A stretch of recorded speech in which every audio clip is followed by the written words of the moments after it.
time to shine the light on one Atlanta man who's living up to the legacy of his namesake. Booker T. Washington is the first African American to successfully build a tiny home community at a time when housing has become a crisis. Now, the community will launch this fall. Mr. Washington is a man on a mission, which makes him our revolutionary of the week. Modern design, solar power, and smart home technology.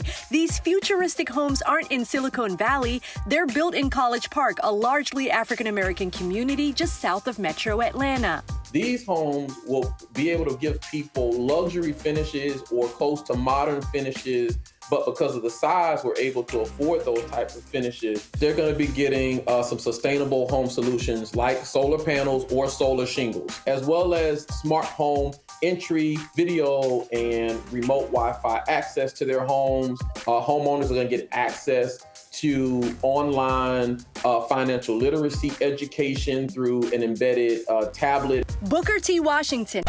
No, not that Booker T. Washington. This one and his company, Techie Homes, makes him the first African-American to successfully create a tiny home community. I am named after Booker Teleferro Washington. So yes, my name is Booker Teleferro Washington. I am not related. I was actually born on campus at Tuskegee Institute. Getting your hands on one of these properties is not easy. South Park Cottages sold out for $5.9 million in just 50 days. These historic high-tech homes are completely crowdfunded and Black invested.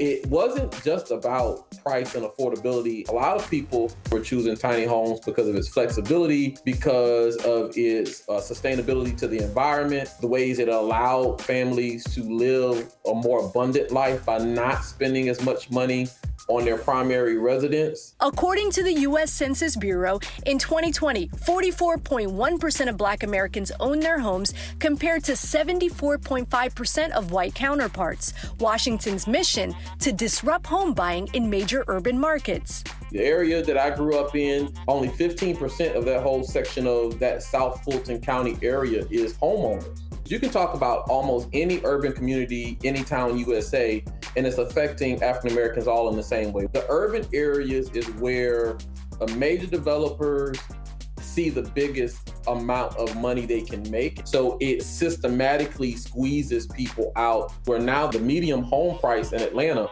is $400,000. 5 years ago, the median home price in Atlanta was $225,000.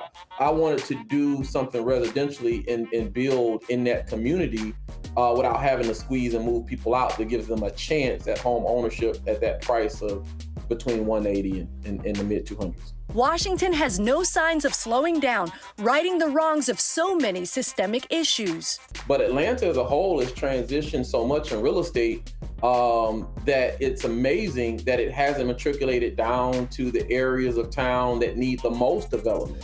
The roads are still in need of infrastructure and development.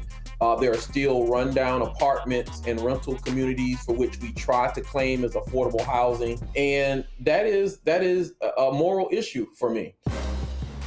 Booker T. Washington, we salute you for making a difference in the culture.